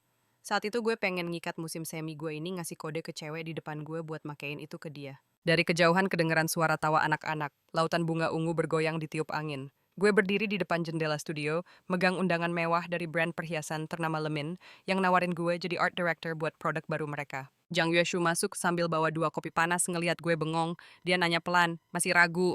Gue cuma diem tanpa sadar ngerobek-robek undangan itu. Gue kira gue nggak akan pernah balik lagi.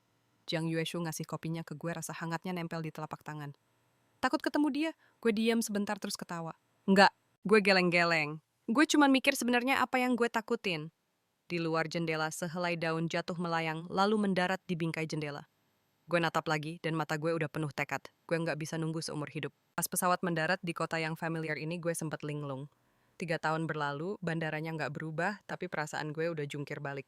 Tuan Su, asisten, Jian nyambut gue dengan ramah. Selamat datang kembali, Presdir Meng nyuruh saya buat antar Anda ke hotel dulu. Besok kita bahas detail kerjasamanya. Gue senyum dan ngangguk ngikutin asistennya ke parkiran. Pemandangan di luar jendela mobil lewat gitu aja. Di antara gedung-gedung tinggi kadang ada papan nama yang gue kenal. Tempat ini pernah jadi saksi semua cinta gue. Waktu Gu Qinghan dengar kabar gue pulang, dia lagi rapat. Asistennya buru-buru masuk dan bisikin sesuatu ke telinganya. Matanya langsung melotot, pulpen di tangannya jatuh ke dokumen dan muncratin tinta. Lo yakin itu dia? Suaranya serak banget. Asistennya ngangguk. Jelas mobil jemputannya tadi parkir tepat di bawah gedung kita. Banyak orang yang lihat. Gu Qinghan tiba-tiba berdiri bikin seisi ruang rapat hening seketika. Rapat bubar, katanya singkat, terus lari keluar. Mobil Gu Qinghan melesat kencang dan akhirnya berhenti di depan gedung grup Union. Begitu buka pintu mobil, dia ngelihat sosok yang familiar keluar dari pintu puter. Itu gue! Gue pakai setelan putih simple yang bikin bahu lebar dan pinggang ramping gue kelihatan tinggi dan santai banget. Napas Gu Qinghan jadi sesak. Dia baru mau maju, tapi ada sosok lain yang berdiri di depannya. Tatapan dua cewek itu bertemu, suasananya langsung tegang kayak pedang yang siap dihunus. Tatapan Gu Qinghan dingin menusuk tulang. Jiang Yuesu berdiri tegap. Dia nggak mau lagi berurusan sama tinju Gu Qinghan. Matanya merah nahan marah. Lo itu siapa pantas ngomong? Bentak Gu Qinghan. Yuesu ketawa sinis. Terus lo pikir lo siapa? Orang yang udah nyakitin dia separah itu? Punya hak apa lo muncul di depannya lagi? Kalimat itu kayak pisau tajam yang nusuk jantung Gu Qinghan. Tangannya terkepal sampai gemeteran, tapi dia nggak bisa balas apa-apa. Dari jauh kayaknya gue sadar ada sesuatu dan gue noleh ke arah mereka. Napas Gu Qinghan langsung berhenti. Gue ngeliat dia, tapi detik berikutnya pandangan gue lewat gitu aja seolah dia nggak ada. Dia cuma orang asing nggak penting di pinggir jalan. Gue nunduk masuk ke mobil dan mobil hitam itu pelan-pelan pergi. Gu Qinghan cuma bisa berdiri mematung darahnya seakan membeku. Gue bahkan udah nggak sudi buat benci dia lagi. Gu Qinghan, suara Jiang Yueshu narik dia kembali ke dunia nyata. Kalau lo masih punya hati nurani, jangan ganggu dia lagi. Gu Qinghan natap dia dengan mata merah. Lo pikir lo siapa? Pacar barunya. Siapa gue nggak penting, kata Jiang Yueshu santai. Yang penting sekarang dia hidup dengan baik di hari-hari tanpa lo. Dia akhirnya belajar buat mencintai dirinya sendiri. Malam tiba, Gu Qinghan sendirian berdiri di depan komplek apartemen tempat gue dulu tinggal. Jendela di lantai 3 gelap gulita, nggak ada lagi lampu yang nyala buat dia. Dia coba ngambil rokok tapi tangannya gemeteran sampai nggak bisa nyalain korek. Akhirnya dia nyender putus asa di tembok natap jendela itu. Su Mubai, bisiknya, suaranya hilang ditiup angin malam. Gu Qinghan berdiri di sudut lobi hotel, ujung jarinya memutih saking eratnya mengepal. 3 hari dia kayak orang gila nyuruh orang nyariin gue. Akhirnya dia dapat info kalau malam ini gue bakal datang ke pesta private. Dia sendiri nggak tahu apa maunya. Mungkin karena nggak terima atau mungkin karena dia emang nggak tahan kalau gue bener-bener hilang dari hidupnya. Pintu lift bunyi ting dan terbuka. Gue keluar sambil gandeng tangan Jiang Yueshu. Gue tampil dalam setelan jas gelap dengan pin berlian yang berkilauan di bawah lampu. Senyum tipis terpasang di bibir gue kelihatan ganteng sekaligus nggak terjangkau. Hati Cho Tan Han auto nyesek. Dia tarik napas dalam-dalam nekat buat melangkah maju. Mau batch, langkah gue mendadak berhenti. Gue noleh dan tatapan gue terkunci pada wajah Cho Tan Han. Sempat ada kilatan aneh di mata gue sebelum akhirnya kembali datar. Presdir Koi, sapa gue sambil mengangguk singkat, suara gue dingin kayak lagi ngomong sama rekan bisnis. Tenggorokan Cho Tan Han rasanya tercekat. Dia secara refleks maju, selangkah tangannya terulur. Tapi Jiang Nyaktu langsung sigap pasang badan di antara kami. Dengan lembut gue menepuk tangan Nyaktu. Sayang kamu ke mobil duluan aja ya. Jiang Nyaktu kelihatan ragu, tapi setelah lihat tatapan gue yang mantap, dia akhirnya ngangguk dan pergi. Suasana langsung jadi hening canggung. Mobak, suara Ko Tan Han terdengar serak, hampir seperti menahan tangis. Ada yang mau aku omongin sama kamu. Gue natap dia dalam diam, mata gue tenang setenang danau. Ngomong aja, ujung jari Cho Tan Han gemetaran. Dia udah ngebayangin pertemuan ini ribuan kali, tapi pas gue beneran ada di depannya, dia malah bingung harus mulai dari mana. Maaf, akhirnya dia bersuara, nadanya penuh isak tangis yang tertahan. Soal kue leluhur, soal ulang tahun, soal perceraian kita, semuanya aku yang salah sama kamu. Brooke, lututnya menghantam lantai marmer dengan keras. Aku mohon maafin aku. Semua mata langsung tertuju ke arah kami. Cerita tentang orang-orang kelas atas. Seorang presdir terhormat kini berlutut di depan cowok yang pernah dia buang seperti anjing tanpa tuan. Gue menatapnya dari atas tanpa emosi sedikit pun. Cho Tan Han, kata gue pelan. Ada beberapa hal yang nggak bisa diperbaiki hanya dengan kata penyesalan. Cho Tan Han mendongak, matanya merah padam. Kita beneran udah nggak ada harapan lagi. Suaranya bergetar seolah sedang mencoba meraih sedotan terakhir untuk selamat. Harapan. Gue terdiam sejenak lalu tertawa kecil. Senyum itu tipis banget tapi rasanya seperti silet bagi Cho Tan Han. Karena di mata gue, dia nggak melihat sedikit pun kerinduan. Masa depan gue udah lama nggak menyertakan lo di dalamnya. Gue berbalik untuk pergi. Tiba-tiba Cho Tan Han mencengkeram pergelangan tangan gue. Mobach, dia memohon kasih aku satu kesempatan lagi. Cuman sekali. Gue berhenti tapi nggak melawan juga nggak menoleh. Lo tahu nggak, kata gue pelan. Dulu gue beneran mikir selama cinta gue cukup besar, selama gue terus memberi suatu saat lo pasti bakal lihat gue. Gue perlahan menarik tangan gue. Tapi gue baru sadar, cinta nggak bekerja kayak gitu. Cho Tan Han terduduk lemas di lantai menatap punggung gue yang semakin menjauh. Sisa kehangatan dari tangan gue masih terasa tapi hatinya sedingin es. Di sisi lain, gue dan Jiang Nyak Tu sudah di mobil. Saat gue membungkuk untuk masuk sehelai daun jatuh di kaca jendela. Cho Tan Han tiba-tiba teringat banyak hal dari masa remaja mereka. Dulu gue masih seorang bocah usil yang diam-diam menyelipkan roti lapis ke mejanya. Saat ketahuan gue bakal bilang dengan muka merah, siapa juga yang peduli sama lo? Melira Sain Bepelai. Gue cuma takut lo mati kelaparan, nanti siapa yang mau gue ajak ribut. Andai waktu bisa diulang, andai dia bisa menyadari perasaannya lebih awal. Sayangnya di dunia ini nggak ada kata andai. Mobil hitam itu perlahan melaju lalu menghilang di telan kegelapan malam. Di malam hujan akhir musim gugur, Duong Taivi meringkuk di motel murah. Cahaya ponsel menerangi wajahnya yang kuyu. Rentetan notifikasi berita terus masuk. Grup Duong resmi dinyatakan bangkrut dengan utang mencapai triliunan. Ayah Duong ditangkap karena dugaan penipuan bisnis. Terancam hukuman lebih dari 10 tahun penjara. Duong Taivi melempar ponselnya ke tempat tidur. Suara layar yang retak terdengar begitu nyaring di ruangan yang sunyi. Dia memeluk lututnya dengan putus asa. Piyama sutra mahalnya sudah kusut, gelang berlian jutaan dolar masih melingkar di pergelangan tangannya.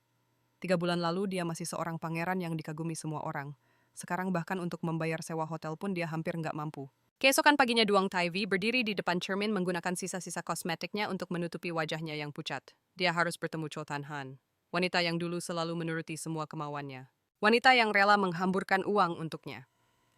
Selama hati wanita itu luluh, dia yakin bisa membalikkan keadaan. Dia mengenakan satu-satunya setelan jas yang tersisa berjalan ke gedung Gripco. Satpam yang melihatnya langsung mengerutkan kening dan menghentikannya. Maaf Tuan Duong, Presdir Cho berpesan tidak menerima tamu. Duong Taivi memaksakan senyum. Dia berkata, bilang padanya aku punya informasi penting tentang Tomobak. Satpam itu ragu sejenak tapi akhirnya menelepon intercom. Setelah menunggu 5 menit, Duong Taivi diantar ke kantor di lantai paling atas. Ko Tan Han berdiri membelakangi jendela, punggungnya terlihat angkuh dan dingin. Mendengar pintu terbuka, dia sama sekali tidak bergerak. Tan Han. Duong Taivi baru saja membuka mulut, suaranya sudah serak. Aku salah, aku benar-benar tahu aku salah. Dia nekat maju untuk meraih lengan wanita itu, tapi Cho Tan Han menghindar dengan sigap. Katamu ada urusan penting tentang Mobak. Apa itu? Suaranya sedingin es. Duong Taivi jatuh terduduk di lantai, menatap Cho Tan Han dengan air mata bercucuran. Semua itu bukan kemauanku, aku dipaksa. Tan Han, percayalah padaku, aku hanya mencintaimu. Akhirnya Cho Tan Han berbalik menatapnya dari atas ke bawah. Tatapannya membuat seluruh tubuh Duong Taivi gemetar. Tidak ada sedikit pun kelembutan di sana, yang ada hanya kebencian dan rasa muak. Duong Taivi, dia tertawa sinis. Kau tahu penampilanmu yang sekarang ini benar-benar membuatku jijik. Tidak seperti itu. Dia menggelengkan kepala dengan panik. Pasti Tomobach, dia pasti sudah memfitnahku di depanmu. Tan Han, apa kau lupa kita pernah? Cho Tan Han tiba-tiba mencengkeram dagunya dengan kasar. Apa kau pantas menyebut namanya? Dia mengambil setumpuk foto dari Lacey dan melemparkannya ke wajah Duong Taivi. Foto-foto itu bertebaran menunjukkan kemesraan Duong Taivi dengan berbagai wanita lain. Waktunya mencakup beberapa tahun terakhir. Ini semua juga karena orang lain memaksamu. Tatapan tajam Ko Tan Han seolah menelanjanginya, membuatnya gemetar, tak terkendali. Setelah malam itu, Duong Taivi benar-benar terpuruk ke jurang terdalam. Dalam keputusasaan, dia melangkah masuk ke sebuah bar bawah tanah. Di bawah cahaya remang-remang, seorang mami bar menilainya dengan tatapan tajam. Pernah kerja beginian sebelumnya? Duong Taivi mencengkeram pakaiannya, kukunya menancap dalam ke telapak tangannya. Belum? Mami itu tertawa mengejek, melemparkan satu set pakaian jaring yang terbuka. Ganti sana, malam ini mulai kerja. Duong Taivi gemetar saat menerima pakaian jaring itu, melangkah ke ruang ganti. Di cermin dia melihat wajahnya yang pucat, pasti pesonanya yang dulu telah lenyap, hanya menyisakan lingkaran hitam pekat di bawah matanya. 3. Pukul 3 pagi di ruang VIP bar yang pengap, Duong Taivi dipeluk oleh seorang wanita paruh baya yang gemuk. Wanita itu memeluknya erat, bibirnya yang berbau alkohol menciumi lehernya tanpa henti. Kudengar kau dulu seorang tuan muda kaya raya. Tangan wanita itu dengan kurang ajar menyentuh pahanya. Sialan, katakan berapa bayaran untuk tidur denganmu? Duong Taivi menahan rasa mualnya, memaksakan senyum. Nyonya Wang bercanda. Tapi raut wajah wanita itu tiba-tiba berubah, tangannya melayang menampar wajahnya. Sok suci sekali. Dasar cowok bayaran. Duong Taivi terpental, sudut bibirnya berdarah. Di sudut yang tak terlihat, tatapan matanya perlahan menjadi kosong. Kalau bukan karena Kotan Han yang mengejarnya sampai sejauh ini, bagaimana mungkin dia berakhir seperti ini? Di saat yang sama, ruang rapat grupko sunyi senyap. Para pemegang saham memasang wajah muram dokumen di tangan mereka sudah menjadi gumpalan kusut. Laporan keuangan kuartal ini menunjukkan kerugian perusahaan mencapai 37%. Jika terus begini mereka bisa bangkrut. Chotan Han bersandar di kursinya, matanya menatap langit-langit dengan kosong. Ekspresinya datar seolah-olah mereka sedang membahas perusahaan orang lain. Ruang rapat itu langsung meledak. Apa kau sudah gila? Ini adalah hasil kerja keras kakekmu seumur hidup. Agnesio matas ayat-ayat. Tanhan hanya karena satu orang kau tega menghancurkan bisnis keluarga. Cho Tanhan perlahan berdiri. Gaunnya yang longgar tidak lagi menunjukkan kemewahan seperti dulu. Tanpa sepatah kata pun dia berjalan keluar dari ruang rapat mengabaikan semua teriakan. Suara gelas pecah terdengar di belakangnya disusul makian, tapi dia seolah tidak mendengar apa-apa. Dunianya telah menjadi sunyi. Larut malam, Cho Tanhan mengemudi sendirian ke tepi sungai. Jendela mobil terbuka lebar, angin dingin menerpa mengacak-acak rambutnya. Di kursi penumpang ada sebuah tas kertas coklat berisi semua desain buatan gue. Dari masa ke masa tidak ada satupun yang terlewat. Dari pekan mode Paris hingga lokakarya perhiasan lokal semuanya lengkap. Dia gemetar saat mengelus foto-foto itu. Di setiap foto senyum gue selalu terlihat begitu menawan. Hari-hari tanpa dirinya gue hidup dengan sangat baik. Kotan Han mengambil ponselnya, berhenti di halaman media sosial gue. Postingan terbaru diunggah 3 hari yang lalu. Seri baru Kelahiran Kembali akan segera diluncurkan. Terima kasih untuk semua yang mencintaiku. Foto yang diunggah adalah foto gue bersama Jiang Nyakthu. Mereka berdua berdiri di tepi sungai Seine, jari-jari mereka saling bertautan erat. Pandangan Cho Tan Han menjadi kabur. Dia perlahan menginjak pedal gas. Jarum speedometer terus berputar naik. Pantulan cahaya bulan di permukaan sungai berkelip seperti pecahan di gaun pengantinnya. Tumobak. Dia memanggil nama gue dengan lirih lalu melepaskan kemudinya. Jika ada kehidupan selanjutnya. Mobil hitam itu melesat seperti anak panah. Menghantam lurus ke dalam sungai yang sedingin es. Berikut adalah berita terkini. Dini hari tadi sebuah mobil hitam jatuh ke sungai. Proses evakuasi sedang berlangsung. Berdasarkan informasi, plat nomor pemilik mobil diduga adalah Prestige Group Co. Tan Han. Di basement di ujung kota yang lain, Duong Taivi menatap berita di ponselnya lalu tiba-tiba tertawa histeris. Mati, dia benar-benar mati. Dia ketawa sampai nangis, pandangannya jadi ngeblur. Di meja ada belati yang bahkan belum sempat dia pakai. Dia nggak berhasil habisin cewek itu dengan tangannya sendiri. Tapi ya udahlah, toh akhirnya cewek itu masuk neraka juga. Yang Taiwei langsung nyamber botol wine buat ngerayain, tapi malah batuk-batuk parah. Captain Tim investigasi menatap laporan otopsi dalam diam, alisnya mengkerut tajam. Selang rem mobilnya terpotong rapi, jelas ini sabotase. Petugas forensik menunjuk sebuah foto, ini bukan kecelakaan, ini pembunuhan berencana. Rekaman CCTV dengan cepat mengunci satu tersangka. 3 hari sebelum insiden, Yang Taiwei kelihatan di garasi langganan Gucing Han. Dia pakai topi, bawa tas perkakas, dan mondar-mandir di dekat mobil Gucing Han dengan gerak-gerik mencurigakan. Pas polisi ngegerebek rubanah yang gelap itu, Yang Taiwei lagi ketawa ngakak nonton berita bisnis di TV. Layar nunjukin kalau grup gue resmi bangkrut. Dia nyeringai, berita bagus, akhirnya kalian datang juga. Detik itu juga dia langsung ngamuk ngacungin pisau. Lihat nih gue, robek-robek foto nikahan Gucing Han. Di atas kasurnya berserakan potongan majalah, setiap fotonya ditusuk-tusuk sampai bolong. Di pengadilan, Yang Taiwei pakai baju tahanan oranye, di bawah kukunya masih ada sisa-sisa minyak rem. Tadinya sih gue mau habisin dia sendiri, katanya sambil tersenyum miring. Sayang banget dia keburu mati. Waktu hakim membacakan vonis, kursi penonton kosong melompong. Kerabat yang dulu menjilat keluarga Gu dan anak-anak sultan yang dulu memujinya sekarang semua hilang entah kemana. Palu hakim diketuk. Yang Taiwei tiba-tiba nerobos maju. Sumubai nyuruh lu datang buat ngetawain gue, hah? Tapi yang menjawabnya cuma para petugas yang langsung meringkusnya. Kulkas di rumah tiba-tiba mengeluarkan suara aneh kayak orang sekarat. Petugas sudah menelepon rumah lama keluarga Gu untuk ketiga kalinya. Akhirnya ada seorang kerabat jauh yang mengangkat. Terserah kalian mau diapain. Surat kematian keluarga Gu itu dikirim ke alamatku di Paris, tapi dikembalikan begitu saja oleh Jiang Yueshu tepat di hari terakhir masa dinasnya. Hari itu gerimis seorang pegawai magang rumah duka mendorong troli menyusuri lorong panjang. Dari balik kain putih menyembul separuh tangan yang pucat pasi.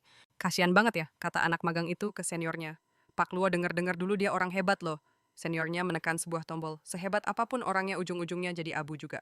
Abu jenazahnya ditebar di sebuah lembah di pegunungan pinggiran kota. 3 bulan kemudian di Paris Fashion Week, koleksi terbaruku yang bertema Kelahiran Kembali akhirnya memulai debutnya. Seorang model berjalan di catwalk mengenakan gaun merah menyala. Di gaun itu tiba-tiba muncul sulaman burung phoenix yang sedang mengepakkan sayap. Di akhir acara, semua penonton berdiri dan bertepuk tangan. Di belakang panggung, Jiang Yueshu menyematkan sebuah bros. Untukku bentuknya separuh sayap kupu-kupu emas, separuh lagi ada padanya. Katanya kalau disatukan barulah jadi kehidupan yang utuh. Deretan pohon di tepi sungai Seine membuat hatiku terasa hangat. Sinar matahari menembus dedaunan menciptakan jejak cahaya yang indah di jalanan batu. Aku berdiri di balkon studio, memegang secangkir teh hangat menatap sungai yang berkilauan di kejauhan. Dari belakang terdengar langkah kaki yang kukenal. Sebuah shawl kasmir yang lembut diletakkan di bahuku. Lagi mikirin apa, Jiang Yueshu berdiri di sampingku, suaranya selembut angin musim semi. Aku menoleh menatapnya, sinar matahari keemasan menyorot wajahnya yang memesona. Matanya yang selalu tersenyum itu kini menatapku lekat. Aku lagi mikirin pas pertama kali kita ketemu. Kamu nanya ke aku apa inspirasi gaun merah itu? Jiang Yueshu mengangkat alis sambil tersenyum kecil. Aku memandang menara Eiffel di kejauhan. Kalau dipikir-pikir lagi mungkin sejak saat itu aku udah... Tiba-tiba Jiang Yueshu mengeluarkan kotak beludru, sebuah cincin berlian yang berkilau di telapak tangannya. Sumu bait, katanya dengan lembut. Aku nggak jago ngerangkai kata-kata manis, tapi aku mau pakai seumur hidupku buat buktiin kalau setiap detik di masa depanmu pantas diperlakukan dengan penuh kelembutan. Angin sepoi-sepoi meniup lembut rambut panjangku. Berlian di cincin itu memantulkan cahaya yang sangat indah. Ternyata bahagia itu sesederhana ini, nggak perlu heboh. Cukup ada orang yang tepat dan hati yang tulus. Aku mengulurkan tanganku, air mata haru menetes di atas cincin itu. Aku mau. Pernikahan kami diadakan di Bukit Montmartre. Bukan pesta mewah yang besar-besaran, hanya dihadiri orang-orang terdekat. Aku memakai setelan jas yang kurancang sendiri. Di ekor gaunku ada sulaman kupu-kupu emas yang seolah mau terbang di bawah sinar matahari. Jiang Yueshu berdiri di bawah pohon, sehelai daun hijau jatuh di bahunya. Saat tukar cincin tangan, Jiang Yueshu gemetaran hebat sampai cincinnya hampir jatuh ke tanah. Para tamu tertawa gemas melihatnya. Aku mengecup bibirnya untuk menenangkannya. Nona Jiang, aku mengedipkan mata. Sisa hidup kita masih panjang kok, kamu bisa pelan-pelan membiasakan diri. Sehelai daun tertiup angin dan mendarat tepat di atas surat nikah kami, seperti stempel dari takdir yang merestui kelahiran kembali ini. Suatu malam aku ketiduran di meja desain saat sedang lembur. Pas bangun aku sadar ada selimut hangat yang ternyata diselimutkan oleh Jiang Yueshu. Dia duduk di seberangku. Mendengar aku bergerak, matanya yang di balik kacamata langsung melengkung lembut. Udah bangun, yuk pulang. Aku mengucek mata lalu tiba-tiba mengambil pensil dan langsung membuat sketsa di papan gambarku. Sesaat kemudian sebuah desain gaun wanita muncul di kertas. Kerahnya punya sulaman separuh ikan koi yang sangat unik. Kado ulang tahun buat kamu. Aku tersenyum sambil menyodorkan gambarnya. Separuh lagi ada di panggung fashion show kamu besok. Jiang Yueshu menatapku, tiba-tiba dia memutari meja dan langsung menggendongku berputar di tengah tumpukan sketsa desain. Wah, desainer hebatku. Dia menyentuh keningku dan menunduk. Ini kamu lagi pamer ke seluruh dunia ya, kalau aku ini punya kamu. Dari jendela kapal di Sungai Seine terdengar alunan ombak yang menenangkan. Momen yang sempurna ini rasanya sudah cukup untuk membayar semua keberanian dan perjuangan di masa laluku. Tamat.